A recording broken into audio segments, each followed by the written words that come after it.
do something bad to us, we are going to do things to you that have never been done before.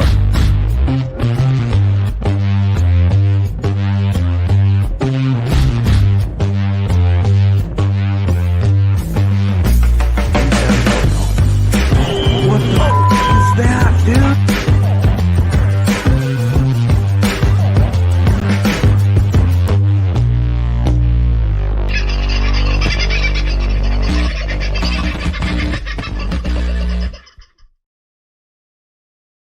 G'day, folks. How are you this very fine night? I can say it's a very fine night tonight because it's not persistently precipitating down outside here. Last night it was. In fact, I wouldn't have been able to get a signal out last night unless I was a duck able to fly everything up higher than the water level. Had a minor catastrophe under the gazebo. All these things that you have fun doing out in the camping world. Who knew that water collects in the top of a gazebo? Turns out you find that out sometimes late at night, and everything under the gazebo is no longer dry. That's always fun. Anyway, there wasn't too much stuff underneath there, but there was an almighty amount of water up here yesterday and into last night. Didn't stop raining until about 10:30 last night. Today hasn't been much better. And you may hear a dull drone going in the background. That's because the generator's on. There is not enough sunlight to keep life, the universe, and everything going here at the moment. So we reverted to the good old Jenny after a bit of a service today. Gave her one of those. So hope you've been all right. A couple of things to talk about. I suppose big news out of today, and I haven't seen yet whether or not Joe Biden has actually stepped out of the race. Let me just see whether or not there is anything on a news service somewhere about that. He was meeting family over the weekend and making some sort of decisions, apparently. Now, whether or not that is true is a completely different matter. Some are saying that it is in fact his family that have been keeping him going with this farce of a presidency because they enjoy the five-star service and everything else, accoutrement that go along with it. I'm just having a bit of a look at what news.com.au are currently saying. President Biden's debate meltdown has thrown the Democrats into a frenzy. Many think Biden is a goner. Well, shit, if they only just woken up to that. Anyway, the obvious best choice. Gretchen Whitmer and Georgia Senator Raphael Warnock. They're the two best choices. I've never heard of either of them. Obviously trying to be snuck in from behind. Gretchen Whitmer is the governor of Michigan, and Georgia Senator Raphael Warnock. Yeah, right. They're going to drop them in at late notice? I don't think so, Tim. I think we're being fed quite erroneous information there. Look at what this hand's doing while the other hand is doing something completely different, and that completely different hand is filling up Big Mike. You can be 100% sure of it. In fact, I've already had whispers that there is Big Mike how to vote cards already available in America. They haven't been put out into general population as such yet, but they have already been printed. Now, the problem you have with Big Mike, aside from what 107 said in the show last Friday night, in that there is some sort of a legal impediment between Big Mike running and Big Mike's former career as a lawyer. Now, that usually means that there has been some form of conviction recorded against them, and a serious one at that, to not be able to run for president. Because as we all know, Donald John Trump has 34 indictments against him, more to come, 34 felony charges that he pled guilty to, or didn't plead guilty to, was found guilty of, rather. Don't get too upset about those. And then, of course, that leads us neatly into the news overnight that the US Supreme Court has ruled that the US president has immunity under certain circumstances. So, what are those circumstances? Well, anything he does under executive privilege, he cannot, or she cannot, be charged with. This is ostensibly what the Democrats have tried doing with a lot of previous attempts at Trump, and this will kill all the charges, all the pending charges, or hearings at least, to come before the courts regarding what happened in 2020, because there are still some arguments about that race being fought out in the US courts. So, not anymore.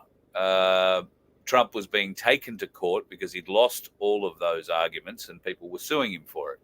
Not anymore. Can't do that anymore. Bad luck. So that's probably one thing off his mind. What it does mean is that if the president is caught making money out of the job privately, then yes, they can be charged. Yes, they can be prosecuted. And yes, they can go to jail. So, given that we are not likely to find any proof that Donald Trump actually did any of the things that he was found so guilty of in that very left New York court, and he will undoubtedly win the appeals and then no doubt pardon himself, I would suspect, if he decides to run for president. If there is, in fact, going to be a presidential election, who knows? They won't want to run Big Mike into the public too soon. To bring the Obamas back into the public in this race too early would probably wind up being about as detrimental as bringing back Hillary Clinton. However, if at the death knell Big Mike is offered up, then certainly the left of America, the Democrats in America, will flock to him, and that will also attract a significant portion of the not too intelligent vote in America as well. It could be a very, very tight race between Big Mike and Donald John Trump. It's about the only one I could see putting up any kind of a big fight against Donald John Trump. I hope that it doesn't happen. I hope 107 is right. I haven't found what that legal impediment is yet. Unsurprisingly, I suppose, any charges like that are probably going to be fairly well hidden by the deep state minions. And by that I mean those search engines that you would use ordinarily to go and find out these sorts of things. But if you know how to go and find those sorts of things, I'd love you to send them to me if you go and have a look and find them. Because, yep, I certainly believe that Big Mike is the favoured choice to replace Biden leading into this election. And it's not likely, well, the whole Biden thing, I think, is likely to fall over. They need him particularly to keep going another month, 6 weeks. 8 would be great. If they could get to September, or as close to September as they can before announcing Big Mike coming out of the shadows, they would still be riding on that popularity wave come November when the election happened, because they would start it, that wave would rise in September, and they would ride that all the way through September and October, I imagine, going out and hitting states and speeches and waving flags and bashing drums and telling lies, ultimately telling lots and lots and lots of lies. However, they can't maintain that momentum from now. So what they're going to try and do, I suspect, is wait and try and get Joe to eke out. And bear in mind, they don't have to do anything until that time. I believe there is another I think there is another debate scheduled in another 4 weeks' time, or thereabouts. Ask yourself, why was the debate brought forward and so early in this campaign? Why was the first debate now? Ordinarily, we wouldn't expect to see this until maybe August, the first one. Then maybe one in September, one in October. But no, we've had one now. Why do you think that is? I suspect it's because it's their way of letting us know that Biden is on the way out. All you've got to do is look at him. If you follow any of the left media or any of the mainstream media who've been telling us for the last 3.5 years, if you'll listen to them, that there's nothing wrong with Biden. He's doing a great job. Cognitive faculties are all with him. He's very sharp. He asks deep and probing questions, and he's always on it. I'm not exactly sure what he's always on, but I don't think it was any measure of his intelligence, or rather his cognitive ability. He may well have been a very intelligent one stage, but right now his faculties have deserted him. Now, they were able to keep him out of the public eye for a whole week leading up to this debate, apparently practicing for this debate. But it was just such a sad sight to see what happened to him, and even sadder to see Jill at the end of it lead him down the stairs, which he could barely see. And did you know that the stairs, the air stairs leading up to Air Force One, they've rebuilt them because Joe can't lift his legs that high. So now those steps are now half steps, and I guess there's twice as many of them. But they're half steps, so he won't trip, or, well, less chance of him tripping as he walks up the stairs. I wonder how many hundreds of thousands of dollars that re-engineering cost, and building a set of air stairs that has to be flown on Air Force One or on its support aircraft to anywhere it stops. Because it's all right to have him where he gets on in Washington, but what happens when he gets off? So they're going to have to be there. So, yeah, there's going to be a few sets of those. Maybe they've just done that under some federal bill, and, Joe's stair bill. Now every airport in the US has got a set of stairs with, steps that high on them. I guess we'll see. Sunday night, did you watch? I'm sorry if you watched my Facebook page and I said, geez, let's go and watch this Sunday night program, Spotlight. Well, it may as well be named Gaslight, because that's really all it did to anybody who is remotely awake and aware of what happened in those years 2020 to 2023, and very aware of what's happening since then. I know that they did speak to the audience. There were a lot more audience questions that were filmed, but none of them were used. Now, that's not because they were stupid questions. In fact, friend of the show, Sean Ambrose, was in that audience and asked one of those questions. And the two producers that he spoke to about the question had no idea that they were never going to push the correct side of the argument. What they are trying to do is make excuses for what we are now seeing. And there's a mea culpa from, that pediatrician bastard who has been advocating getting your kids jabbed for. Just my thoughts. I don't believe that he was comfortable doing that show, and I believe he wasn't comfortable telling the lies. However, he stuck to them. I think he knew people know he's a liar, because the facts that he was spitting out were bullshit. And the excuses, we did the best we could. We did. No, you didn't. No, you didn't.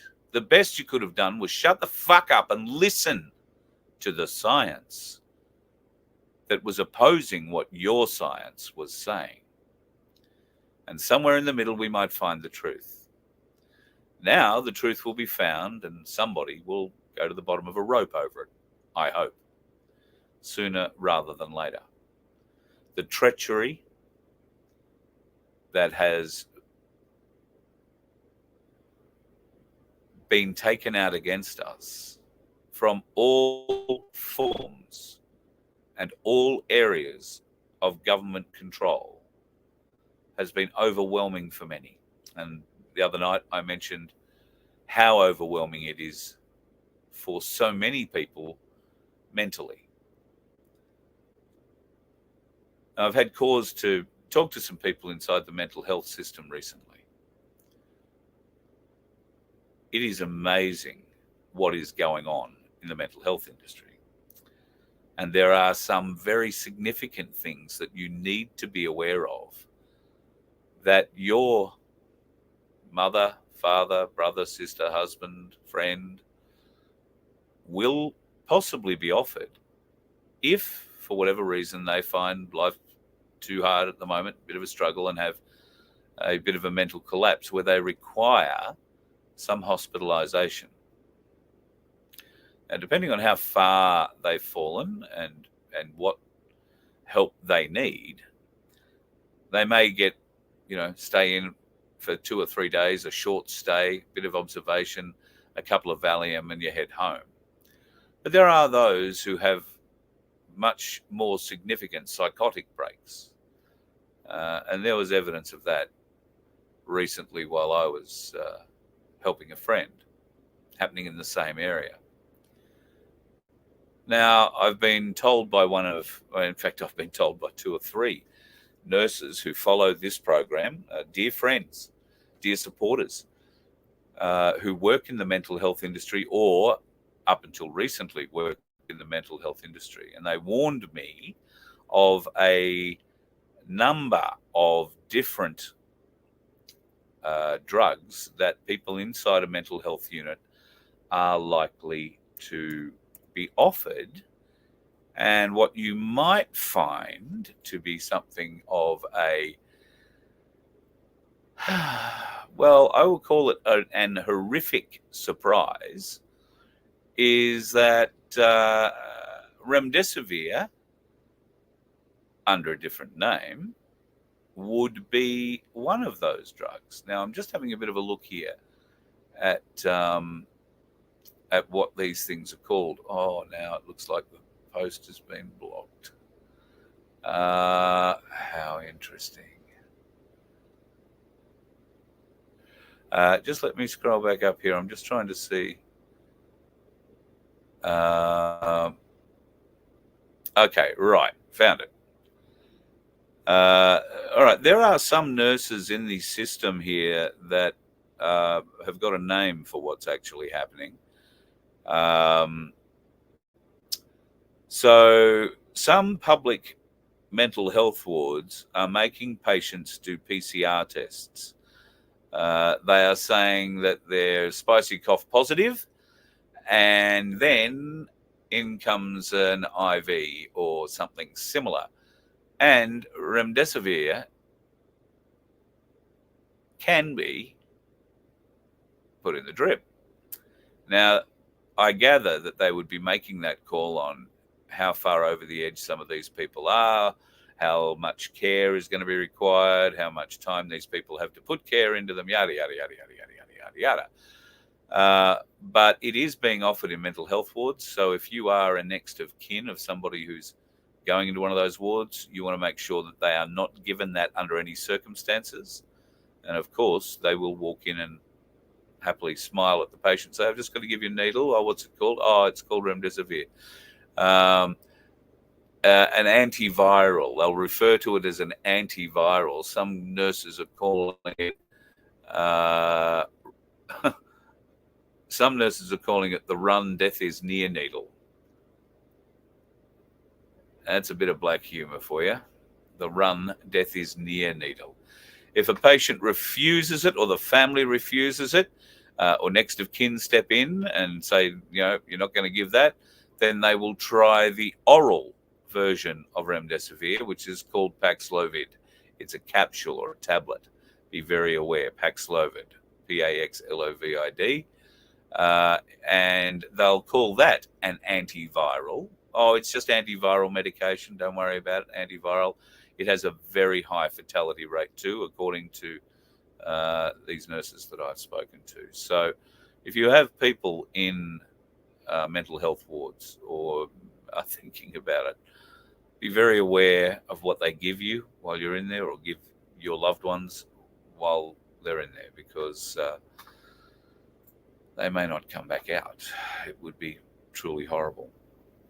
So the 7 Gaslight program was, without doubt, I think one of the greatest examples of how mainstream media is slowly going to try and make excuses for what's gone on, to obfuscate truths about what happened, and to outright tell us lies and mistruths to rewrite the history of our lived experience. Do not let them. If you haven't already, if you bothered and could stick through to the end of that program, the Gaslight program on Channel 7 Sunday night, and you haven't emailed the guy who hosted it or the show in general to complain about just how one-sided, how biased, and how factless that program was, then what are you thinking? Get onto it. You can tell Channel 7, or that bloke Usher, Michael Usher, felt a bit bad because his last words to camera at the end of the show was essentially apologizing to the audience, who it seems, I think, all of which had a much different opinion to everybody bar one person sitting at their expert table. And Michael Usher smiled politely. Oh, yes, we understand all of you have got many other stories, but this is all the time we had to tell the story tonight. It's not the stories they wanted to tell. It's the narrative. And it's a different narrative to that which Channel 7 or any other bloody network is going to tell, at least for the time being. There is, I think, some movement there. They are starting to wake up. I'm not sure whether it's waking up or it's just you look like such an idiot for continuing a denial that, all the ambulances, all the death rates going through the roof in all the demographics are not linked to the spicy jab. You'd have to be an idiot. And maybe that's what this is. I've been saying for years this is an IQ test, and we're very attached to some of the subjects who've taken it and failed it. And we're watching their health decline. We're watching some folks who failed the IQ test because they rushed to their doctor to pull up their sleeve and hold their arm out.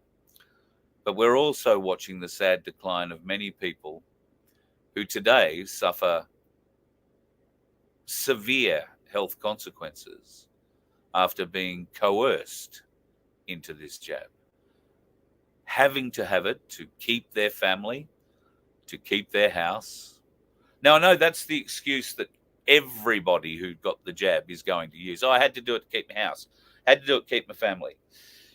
Yeah, okay, well, I would sort of accept that until we look at your actions at the time. Were you telling everybody else to go and get it? Were you shunning friends and family who didn't? People who weren't as compliant as you? Now, if you're one of those people, you won't find a lot of sympathy from people like me. But if you were coerced, genuinely coerced, because, you're already 4 months behind on your mortgage and the next knock on the door was the bank coming to take your house, then, okay, you've got to do what you've got to do and take the risk. That's what makes me particularly angry. The coercion of people. because we've lost many, many, many good people. And there are thousands, sadly, thousands of examples of it in Forests of the Fallen happening around Australia every week. Have you been to a Forest of the Fallen? Please go and check it out. I've had cause to take some photos today of, just snavel some photos of Forest of the Fallen. You'll see what I'm using that for in the near future. It is amazing what Forest of the Fallen is doing around this country. And every weekend in towns and cities around the place, there are thousands of people getting out, hammering in, nailing in, drilling in these Forest of the Fallen placards, where thousands of people wander through across the course of the day, paying their respects, reading the stories of those vaccine injured or, sadly, those who passed away. The message is getting out there. It is growing. Haven't heard any stories of Forests of the Fallen being thrown off public property in recent months, so maybe that's a bit of a good sign too. Oh God, I hope so. But if you do have the opportunity, folks, get out to a Forest of the Fallen and pay your respects. Go and say hi to the people who set it up. It's a huge amount of work. And if you find yourself being able to spend a little time and help them out, that'd be good too. Maybe you can help put them in. Just having a bit of a scroll down through your chats, folks. Everybody's saying hello, hello, hello, hello. Hope everything's going okay. If you've got any questions, throw them in. Sorry, I haven't got my readers on. Got to pop my glasses up. There you go. That's the one I was looking for, Aussie Sue. Thank you so much. And Michelle Bradley Smith, you're in the room too. Thank you so much. I'm sure the lovely sunflower will be floating around, and if she'll get to us at some stage.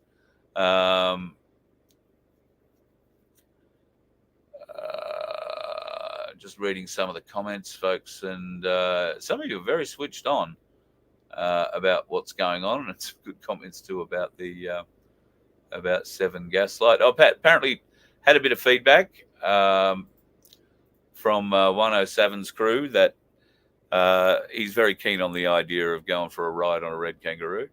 I don't know how we're going to disappoint him, but it's all right. I know some people in the Northern Territory, some very big red kangaroos out that way. Also some very big crocodiles and some very big barramundi. So if we have that happening, we might let him pat the kangaroo, jump on the back of a crocodile and catch a barramundi. There you go. We'll up it all for that. Okay. Can't see too many things by way of questions in here.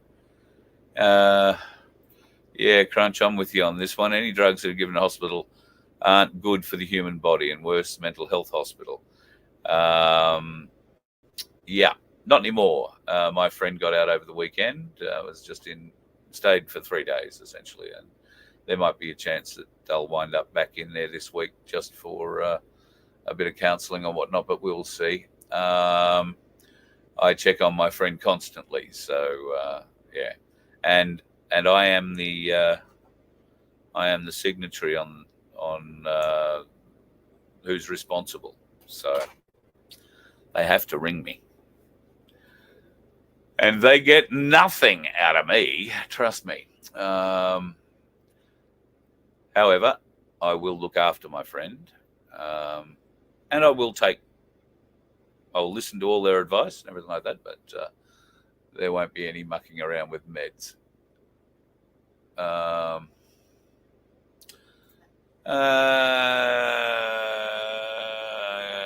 Yeah, I think, I don't know if you're referring, Crunch, there to what's going on with Julian Assange.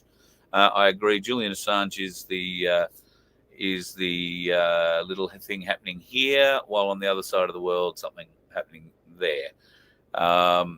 That happening there is not plain to us yet, but Julian Assange has disappeared, for the want of a better term. Not sure if he's still in Canberra or not.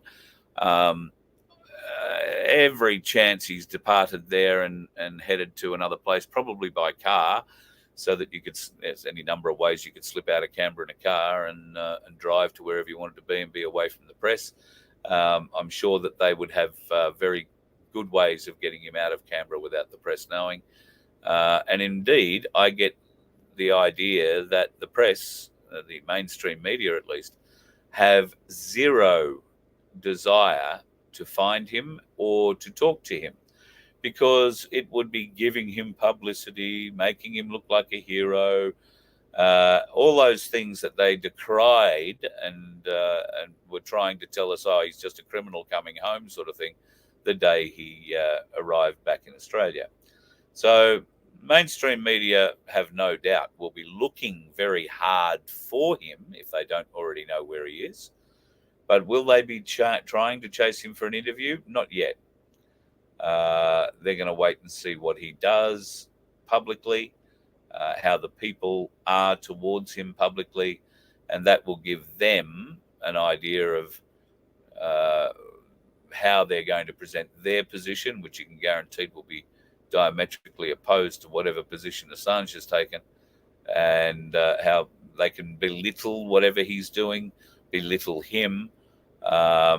That's the only reason you'll ever see him on your television screen through a mainstream media channel again. That's if they can belittle him, at least for 5 years. After that, you might find there's a little bit of forgiveness starts floating around, and they'll find him useful for raising money for things like children's hospitals appeals and that kind of crap. And then, they'll start weaning him back into the narrative if he wants it. It's unsure whether or not he's even going to play the game. I imagine if I was in his position, I would want to be with my family for the next 3 to 6 months and nothing else, especially my kids. I would not want to be out of their sight. So good luck to him. I hope the mainstream media leave him alone, because I don't believe if they don't leave him alone, it's for any good reason. They'll be going after him.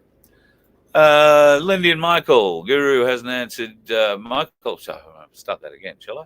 Ricardo hasn't answered Guru questions yet. He wants people to ask him, Guru, what's the... Yeah, I don't know. I saw that too, Lindy. I don't know if Ricardo is playing stupid or really is that stupid to say, oh, ask Guru what his problems is. Everybody knows what the problems are. Guru put the email and asked Bosie to reply to that email repeatedly. Bosie has repeatedly refused to reply. Why? Because he'll get caught out lying if he replies. That's why he's dodging those two questions, folks, because Dave knows the answer to both of them, the true factual answer. And he's also got Ricardo's broadcast public utterances to the contrary. The arguments only reinforce Dave's side of this quest for answers to the questions. That's why Ricardo is dismissing those first two questions. There are only three, but he always wants to drag you back to the third, which has something to do with New South Wales Senate election financing issues and who paid for the pancakes. Now, that's how petty it is, but he's going to try and conflate that or bring it back to that and the campaign finances every time, because I have no doubt his campaign finances will be in perfect order. Their books will be as neat as a pin. And anybody who spent anything else on pancakes or anything else over and above what was authorized by A1, and interestingly, the guy who apparently spent the money on the pancakes was authorized to spend any money he wanted for A1 until Rick decided that he was a Freemason and had to be kicked out of the business. For no apparent reason other than asking a few questions or maybe making a few observations that, hey, listen, here I am, your campaign manager. I'm trying to get you to campaign, to be in places, to shake babies and kiss hands, to be seen, to give yourself a chance at winning, and got no reply. Just like every other A1 person who's ever needed to contact them for whether it's a real emergency or just a perceived emergency. Everyone gets given a brick wall, no communication. Why is it called the party? Why is it still a party? The party hasn't been registered. If the party was registered, if Australia One was registered as a political party, it would have to show its donations. It would have to keep a donation register, and they would be publicly viewable. So why does he keep playing that game? Now, he doesn't push the party word so much outside of election times. But watch again, there'll be another election. I'm sure I heard him say in a recent dark room that yes, A1 will stand. Yes, not sure yet whether they're going to be A1 endorsed or A1 supported independents. So that's the way they prefer to do things. A1 supported independents. That way, they don't have to register as a party. And should, everything go beautifully and everything falls into line and enough of you get elected, then when you get into a Parliament House, in theory, there will be enough of you of a like mind to form a quorum, a voting quorum where you stick together. That's Ricardo's plan. There's a lot of problems, but one of the major problems that I see with that is that, like all independent groups, they're open to influence from various different sectors. It's a bit like watching a sick calf get picked off, by a group of coyotes or lions. It's not, it's just inevitable, and they will pick everybody off one by one by one by one. And when I say pick off, I mean buy off. So all of a sudden, Ricardo will be the one, if he was ever to get elected. I can't see that happening. He'll be standing there by himself ranting and raving because the others haven't held strong. And because the communication from Ricardo's office is lacking, I got no reason to think it would be any better if you happened to be in Parliament with him and supposedly on the same team. What would change there, do you think? You reckon he's going to start being more communicative? No hope. No hope. So no, Ricardo does those two questions, 2 out of 3 questions, as irrelevant and moves forward. Well, they're not irrelevant, Ricardo. They are very, very relevant. They go to character, your character. They go to your words, your speeches, your writings, and then, in direct contrast, they expose your actions, which are contradictory to your words. If I need to explain this any further, why don't you give me a call? Because if you can't see how relevant these 2 questions are, then how are you going to be able to spot the relevant questions should you ever be given the power to look after this country in some way, shape, or form? I don't understand. Please explain it to me. Oh, that's right. I'm an Aussie. You don't talk to Aussie people anymore, do you?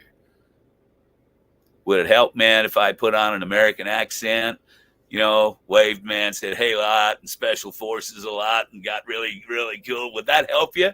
Would you come then? Just pathetic.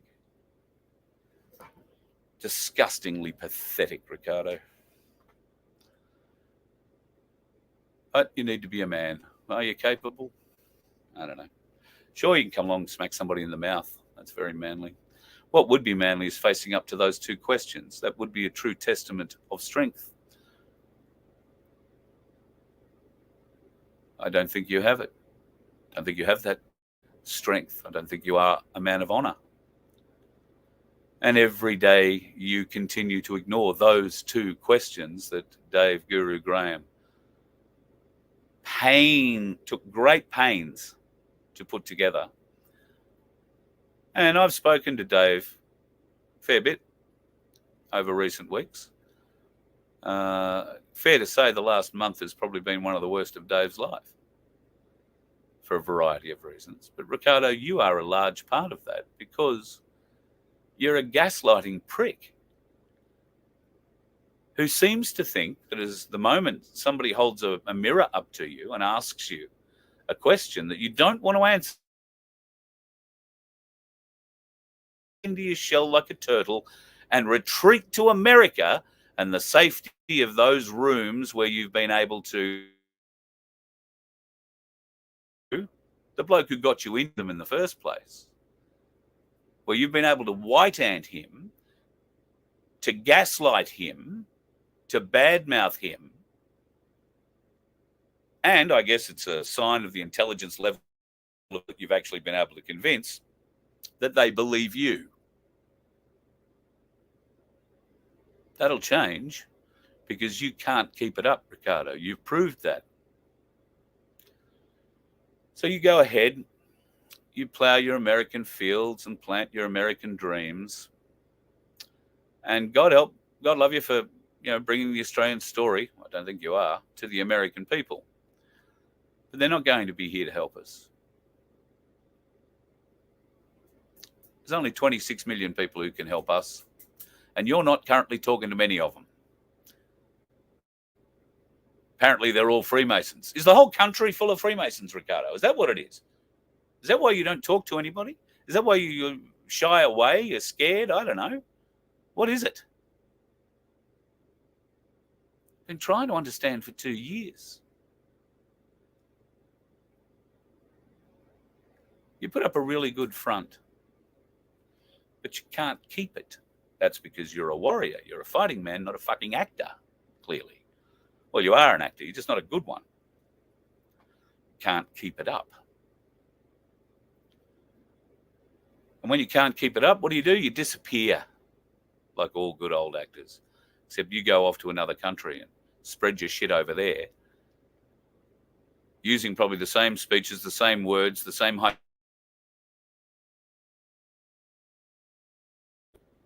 And then abuse them, defame them, and then drop them. That's what you do. We have a demonstrated history of it. We can lay that out over the last 4 years, just since I've been playing the game with you. Why? You're the division, Ricardo. You are the division. You always have been. Through threat, intimidation, and other means.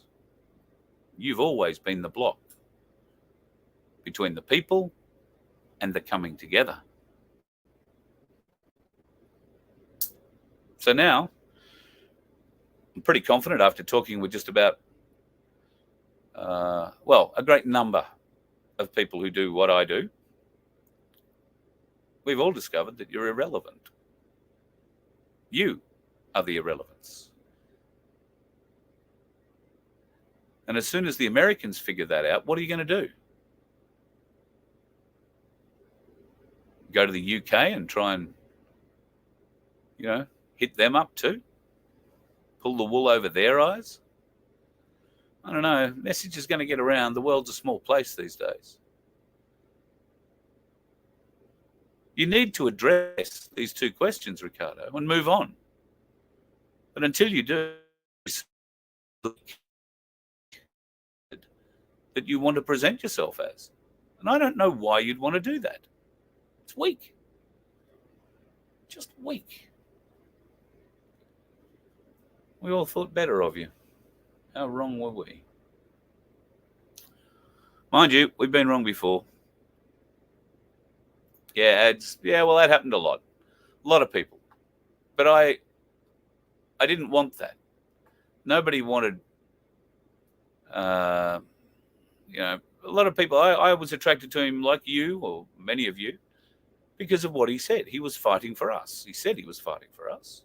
He's not. He's fighting for himself. or somebody else. That could well be the bloody government. One day we're going to have a conversation about you and ASIO, Ricardo, little building in Newcastle you seem to like to visit.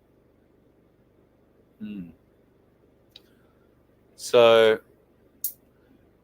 would you like to come out and have a few discussions before? Because there's a lot more coming, folks. There's a lot more about Ricardo Bosi that we didn't know that is now coming to fruition. And there are people in the background, and I'm sure Beck Freedom will be one of them, that are putting this together.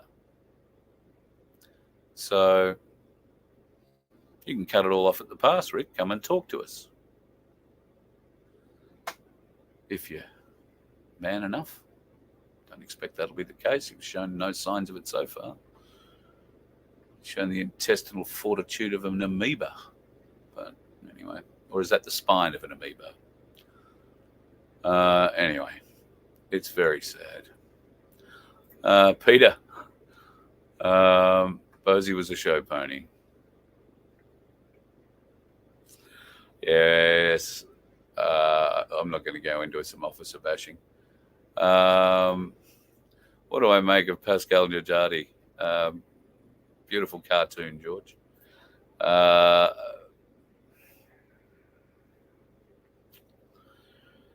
don't take him seriously, put it that way. It's not that I don't take the information or some of it that he's putting out seriously. It's just that it's old information. And he has presented himself at the first and second instance from memory as being from Space Force. I think it was only in Kerry Cassidy's interview on Project Camelot where he came out under questioning, and it was discovered that he volunteered for Space Force, wasn't recruited. And when he volunteered, nobody at Space Force actually accepted his. There's no paperwork. There's nothing. So he is a civilian volunteer of Space Force. And I guess under the same level of qualifications he has, so am I.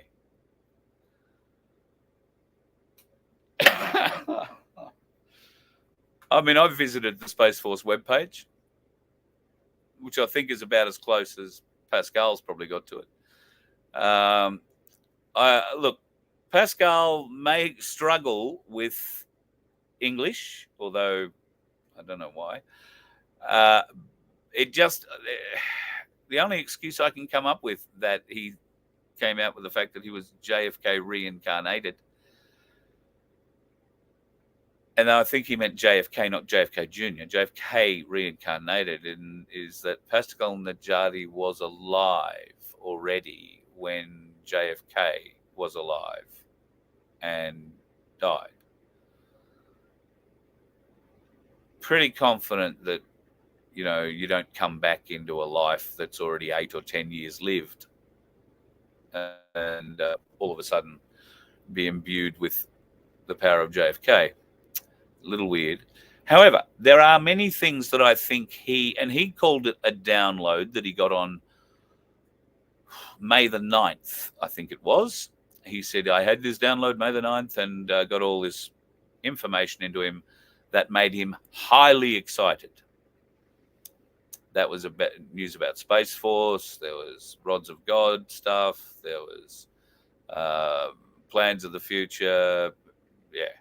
All stuff we've known about if you've been playing the game for 2 or 3 or 4 years. So he got a download from somebody and it struck a chord with him, as it does with all of us. This happened to you at some stage. All right? I'm pretty sure this must have happened to you like it did to me. Something happened, made you go, that doesn't seem right. Let me look deeper. Right? And then from there, information started flowing to you, questions. You started spotting things, you know, that kind of thing. He's had that, right? And got very excited about it. I remember when I first started hearing about the Vatican and red shoes and all that sort of stuff, I wanted to tell everybody. I wanted to get any Catholic I could in front of me and expose the Vatican as broadly and as shamelessly splayed open as they did to their victims in the Vatican. But it has different effects on people when you do that. It can drive them away. It very rarely brings them closer, I've discovered. So now I don't do that. I do it a different way. But we wind up looking at some of those photos because there's a good way, once you've opened the door, because you've got to get them starting to understand that there are two sides to every coin, two stories to each side. And once you've brought them in to that part of this trickery, you can show them those stories and then back that up with reference material and photos and everything like that. It's the only way you're really going to convince them. But at least now they are convincible, or starting to be more so in larger numbers. I'm asked every day if I'm out in the public somewhere and somebody happens to notice me or know me, we'll start talking about, the things that we talk about. And this happened to me at Bunnings last week. Outside of Bunnings, somebody stopped me, and we're talking about some of the deepest rabbit holes, adrenochrome, Hillary Clinton's death, which now goes back to the day she was picked up in New York City, you might recall, and she fainted getting into the bus. Supposedly JFK Jr. was in that bus waiting for her. They took her back to Chelsea's place. Her double came out after that and said, "Oh no, everything's all right." Clinton was put into a vegetative state and taken to a black site in Norway, really on ice, where she was kept until her trial, where she was revived and then hung. That's the story. God, just hope we're going to see it one day. Just hope we're going to see it one day. But will we? That will be the $64,000 question. I think we're going to, more and more, I'm starting to believe there are good things coming our way, folks. Especially with what's happening re-exposure in the States at the moment. This interesting thing with the US president immunity decision coming out of the Supreme Court. I know I touched on it at the front. Maybe I didn't finish that thought. This is an extremely important piece of law that now opens the door for prosecutions of every prior president for anything they did that was outside of an executive position, role, decision, or choice. Think Monica Lewinsky.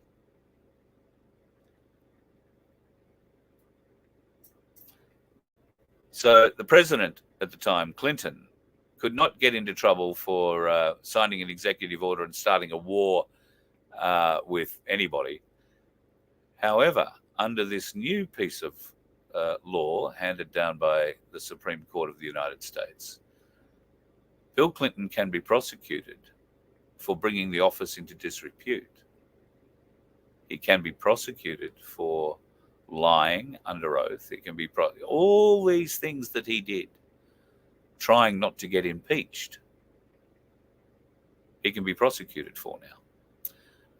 Every article, every piece of paper, anything that was taken from or by any member of the government or the presidential detail, the presidential house. And let's use the Clintons again as an example here. When Bill and Hillary Clinton left the White House after Bill's presidency, the Secret Service had to go up to their big lake house in New York State, knock on the door and ask for the return of a great number of pieces of furniture that the Clintons had removed from the White House. These included things like Washington's writing desk and, other significant American historical items that Hillary just packed up, moved out, took with her. That'll be fine. Nobody bothers. We're the Clintons. The Bushes did something similar, and I don't believe the service went and took it back. So, although they did come after them for other reasons, it turns out, especially for old George Bush Sr., they got to him in a very big way. But yeah, it's moving along. We are looking at July 4th as supposedly another great trigger date. I'll believe that when I see it. But there are things certainly, I believe, happening in the further afield. I have seen presentation and listened to a podcast today explaining that Jassara is now.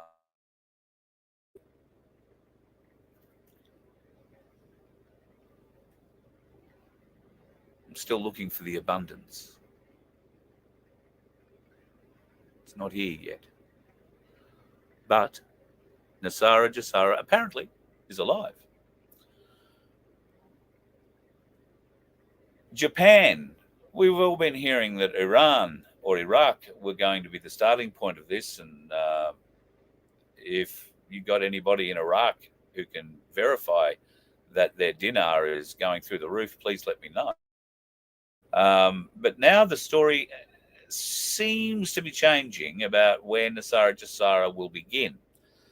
And Jassara for America begins with Jassara in Japan. It's as near as I can fathom it at any rate. And this is because supposedly Japan is America's largest trading partner. They have a significant debt profile. And should Japan's debt be called in, and who would own that, do you think? Have nothing to do with those blokes across the Sea of Japan, would it? You think? Anyway, if that Japanese debt goes tits up, then it will drag America tits up. So America now is trying to work very hard to prop up the Japanese yen. It's not going to work because, as we all know, the Fed in America isn't producing anything of value anymore. In fact, we're not even sure it's completely open, just like the rest of the government. The oil, well, I've got to say I'm very surprised about oil because the Saudis have now announced they're not accepting money or payment in US dollars. And that hasn't created a huge ripple around the world. You can buy oil with the yen, the Chinese yen, and of course gold and silver, which is what they're also pushing. Not the US dollar. Hasn't had the effect on the markets that we all sort of thought it might. That's the stock markets. Why? Somebody's propping it up somewhere, somehow. And that will become evident because they won't be able to just keep doing that forever unless they have a printing press capable of printing trillions of dollars a day, because that's essentially what it's going to need to keep the market alive. Now, if they have that, I'm sure that'll be something that the White Hats would be very interested in getting a hold of. And maybe that's what they're trying to do, to flush it out. But regardless, it's it's been a long battle, and I think there's more of it to come. Do we think it's going to get worse? Yeah, I think it's going to get worse, sadly. Do we think there's going to be more of a war? I reckon there's a big chance there's going to be more of a war. But what's that war going to be about? Is it going to be about Russia, Ukraine? Is it going to be about China, Taiwan? Or is it going to be a war over climate change? And I'll tell you, if they're going to take meat off the table because of climate change, they're going to have a war on their hands. Get a load of just what they have in store for us in the near future. You are just not going to believe this. They don't like us eating meat. So what are you The going to do? last thing I'll say is just the human engineering. I think that with this with this ability to synthesize human genome, we can actually do a lot of things. There's actually a lot of opportunities for this to solve big world problems. So one thing is the climate change.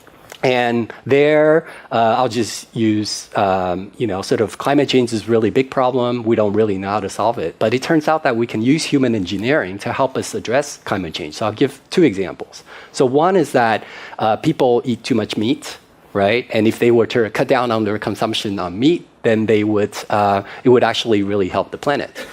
But people are not willing to give up meat. Yeah, some people will be willing to, but other people, they may be willing to, but they have a weakness of will. They say, wow, this steak is just too juicy. I can't do it. I'm one of those, by the way. So, so here's the thought, right? So it turns out that we know a lot about, we have these intolerance to, for example, I have milk intolerance. And some people are intolerant to crayfish. So possibly we can use human engineering to make it the case that we're intolerant to certain kinds of meat, to certain kinds of bovine proteins. And there's actually analogs of this in life. There's this thing called the Lone Star tick, where if it bites you, you'll become allergic to meat. I can sort of describe the mechanism. So that's something that we can do through human engineering. We can kind of possibly address really big world problems. By making you intolerant to meat. I'd like to wonder how they go making him intolerant to a punch in the face. I mean, seriously. That's how they're going to do this, folks. First of all, they're going to push our farmers and primary producers off the land. They're going to tax their ability to produce meat so hard that it will make it almost impossible for a primary producer to produce meat. Then, should there still be the few that get through, then what they're going to do is engineer, human engineering. You heard him mention it 3 times. Through human engineering, they will make us intolerant to meat, so we won't want it anymore. I tell you what, folks, if they do that, I'm going to jail. But oh, look, they've got something new for jails. Welcome to Cognify, a facility designed to treat criminals like patients. Instead of spending years in an actual prison cell, prisoners could finish their sentence here in just a few minutes. Cognify could someday create and implant artificial memories directly into the prisoner's brain. These complex, vivid, and lifelike memories are created in real time using AI-generated content. Depending on the seriousness of the subject's crime and their sentence, the memories could be tailored to the rehabilitation needs of each subject. The artificial memories implanted by Cognify would be seamlessly incorporated into the existing neural networks of the brain, preventing cognitive dissonance and ensuring the subject experiences the memories as if they were real. The Cognify concept offers a new approach to criminal rehabilitation, transforming how society deals with offenders by focusing on rehabilitation rather than punishment. First, the prisoner is given a choice, either spending tens of years in a prison cell or seeking fast-track rehabilitation through artificial memory implantation. If the prisoner chooses to undergo fast-track rehabilitation, the Cognify device is used. Next, the prisoner undergoes high-resolution brain scanning to create a detailed map of their neural pathways. This brain map helps guide the Cognify device to target specific brain regions responsible for memory, reasoning, and logical thinking, such as the hippocampus, prefrontal cortex, amygdala, parietal lobe, and anterior cingulate cortex. Once the target brain regions are identified, Cognify is then placed around the head of the prisoner. The intensity and the type of artificial memories is then adjusted depending on the crime. Inside the criminal's mind, time would pass differently, slower than in real life, making them experience years' worth of artificial memories in just a few minutes. Synthetic memories are customized depending on the crime committed and the unique brain structure and psychological profile of the individual. Violent offenders could experience... That goes on for 7 minutes. They've thought it all out. Absolutely no doubt. Man, it had Sylvester Stallone in it, and I want to say not not Julia Roberts. What was the other one? Sandra Bullock. Got Sandra Bullock in it, and Sly Stallone. If you haven't seen Demolition Man, go and watch it. Wesley Snipes is also in the movie. He plays the bad guy. Stallone plays a copper who was cryogenically frozen after being found guilty in a corrupt court of a crime he didn't commit and sentenced to life imprisonment. Interestingly, the cryo freezing of these prisoners also came with a re-education program that they heard the whole time they were in the ice, which gave them new skills, new abilities to deal with situations and all that sort of stuff that had been programmed into them. Wesley Snipes, the baddie in the movie, and he is a real baddie, is afflicted by occasionally having to stop and knit because he was taught how to knit as part of his rehabilitation program. Interesting old movie when you think of what they're planning to do now with that. It's actually quite horrid. But that is the future of our jails. What if you can't be rehabilitated? Well, I guess it's a lot cheaper just to keep the power into that little box they put you in and keep you unconscious, keep you there, that existence forever. But why would you bother? Why wouldn't you just turn the power off, let that soul go? Oh, that's all right. We're civilized, aren't we? What a civilized society we have. I think I have something else here that I wanted to show you. Oh, no, that's what it was. No, we won't bother showing you that. It's a bit late now. All right, folks, going to love you and leave you. I've been chatting for a bit over an hour tonight, so yeah. Michelle, couldn't agree with you more. The world cannot go on as it is, but it will go on as it is until more of us stand up, more of us do the right thing, more of us make a stand, and we call out these bastards at every opportunity. I know we're still looking to find people that can make them accountable, but that is happening, and they are coming. Don't lose faith. Don't lose faith. They are coming. And when they come, God help us, it is going to be a wild, wild, wild time in the old town tonight. Won't matter how many dickheads are on the road that night.